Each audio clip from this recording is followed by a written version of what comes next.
Welcome back to my channel Viral Bugis. Teman-teman sekalian, di video kali ini saya akan memperlihatkan gimana caranya mengecek icon dari setiap teguran hak cipta yang ada di channel teman-teman. Jadi ketika mendapati teguran atau icon seperti ini, apakah harus dihapus, diprivasi, atau dibiarkan saja? Nah, tentunya ketika mengetahui maksud dari semua icon itu, ini dapat memudahkan teman-teman dalam pengajuan monetisasi sehingga tidak ditolak lagi seperti itu. Tapi sebelum lanjut, silahkan dulu subscribe agar bisa berlangganan info menarik seputar YouTube di video berikutnya. Mari lihat intro berikut ini. Check it out.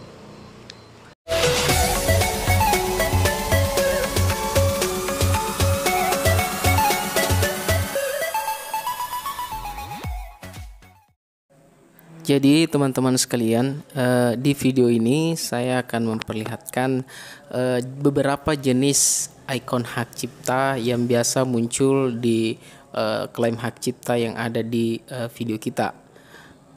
Dampak yang bisa terjadi pada channel kita ketika mendapati icon hak cipta seperti ini dan tindakan yang harus dilakukan. Jadi teman-teman jangan sampai salah langkah dan jangan sampai tidak memahami jenis-jenis hak cipta yang dimaksudkan. Berikut simak video sampai selesai. Teman-teman, yang pertama silakan masuk di YouTube Studio. Apakah menggunakan Android, iOS atau menggunakan desktop, terserah. Silakan masuk, kemudian pilih YouTube Studio. Kemudian teman-teman melihat ke arah ini ya, ini di atas. Jadi teman-teman silakan pilih bagian video. Atau biasa sih ada muncul teguran di sini kalau seumpama ada teguran. Tapi karena pada dasarnya ini tidak ada, langsung saja pilih video ya teman-teman, seperti ini. Nah, di sini akan dimasukkan filterisasi untuk melihat video-video kita yang terkena klaim hak cipta. Jadi caranya seperti ini teman-teman, silahkan klik ini filter, kemudian next. Selanjutnya pilih klaim hak cipta. Dan setelah dipilih akan muncul deretan-deretan video kita yang mendapati teguran hak cipta atau klaim hak cipta atau copyright. Nah, tampilannya akan seperti ini. Inilah beberapa deretan video saya yang terkena klaim hak cipta. Jadi tidak sedikit ya, ada beberapa. Berikut ini 3 video pertama, saya perlihatkan video selanjutnya. Nah, ini ya masih ada. Jadi ini yang terkena klaim hak cipta dan tidak bisa termonetisasi. Ada yang termonetisasi juga. Kemudian video selanjutnya ini. Nah, ini banyak ya video saya yang terkena klaim hak cipta.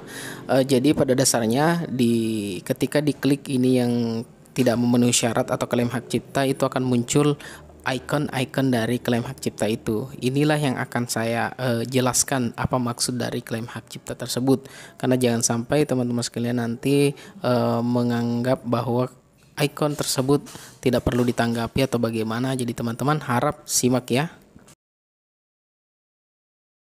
Jadi yang pertama, klaim hak cipta dengan tampilan video seperti ini. Ya, jadi ada tampilan video dan ini jelas ada pemilik hak cipta, jadi dari Transcorp TV Indonesia. Dan ini tentunya tidak bisa dimonetisasi.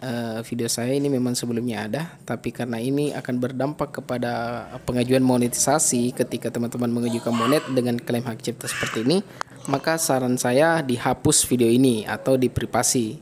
Terus video yang kedua sama ya, jadi video kedua seperti ini juga. Meskipun saya mengambil dari video Facebook yang sudah ada atau video YouTube, namun terkena hak cipta juga. Jadi teguran hak ciptanya juga dalam bentuk icon video. Dan ini jelas ada pemilik hak cipta ya. Jadi ini juga tidak bisa dimonetisasi dan langsung dihapus. Terus selanjutnya icon hak cipta yang ketiga adalah tampilan musik dengan background.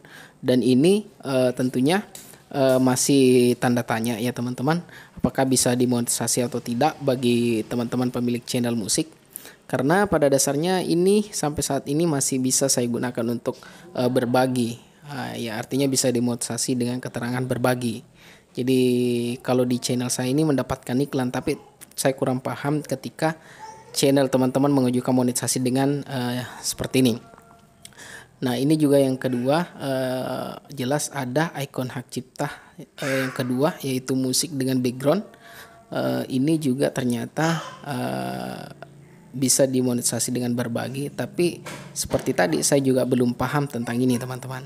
Terus adapun ikon hak cipta yang ketiga, yaitu seperti ini, ikon musik saja. Meskipun pada dasarnya di sini monetisasinya tidak memenuhi syarat, dan di sini ada pemilik hak cipta, namun perlu teman-teman ketahui dengan ikon hak cipta ini musik, konten inilah yang saya gunakan di awal pengajuan monetisasi, dan ini berhasil termonetisasi. Meskipun di sini ada keterangan tidak memenuhi syarat monet. Tidak memenuhi syarat monet artinya tidak memiliki iklan, tetapi ini berhasil saya pengajuan monetisasi yang ditinjau selama kurang lebih 2 hari. Jadi dengan ikon hak cipta musik seperti ini akan aman, jadi tidak perlu dihapus. Yang kedua tadi yang ada musik dengan latarnya, saya rasa teman-teman berpikir dulu ya ketika mempertahankan atau menghapus. Tapi sebaiknya di privasi aja teman-teman. Nah, ini teman-teman salah satu contoh saya centang. Jadi karena ini klaim hak ciptanya tadi dalam bentuk video, jadi saya supaya tidak berdampak ke channel saya ke depannya, jadi langsung saya centang, kemudian saya pilih tindakan lainnya. Kemudian saya pilih tindakan hapus, dan kemudian akan muncul notif seperti ini. Dan setelah itu saya centang seperti ini. Dan tampilannya pun akan seperti ini. Dan selanjutnya saya klik hapus selamanya. Dan kemudian akan muncul notif seperti ini lagi teman-teman. Ini ada keterangan penghapusan akan dimulai beberapa saat lagi. Jadi ketika teman-teman memiliki masalah dengan ikon hak cipta yang saya sebutkan tadi, silakan dihapus dengan cara yang sama teman-teman. Dan penghapusannya akan menunggu beberapa menit dan tampilannya akan seperti ini. Nah, ini adalah proses penghapusan yang nantinya akan menyelamatkan pengajuan monetisasi channel teman-teman. Jadi berpikirlah dulu dalam menggunakan konten ketika mereupload dan melihat apakah layak untuk diajukan monetisasi. Dan kemudian ini sudah berhasil ya, tampilnya sudah berhasil seperti ini. Jadi saya sudah bisa mengajukan monetisasi dengan konten yang reupload yang sudah ada meskipun ada teguran hak cipta. Terima kasih. Nah, demikianlah tadi informasi atau video yang bisa saya bagikan tentang gimana caranya mengecek ikon hak cipta kita dan maksudnya dan tindakan apa yang bisa dilakukan. Mungkin ada pertanyaan langsung di bawah ini. Sekian dari saya. Salam.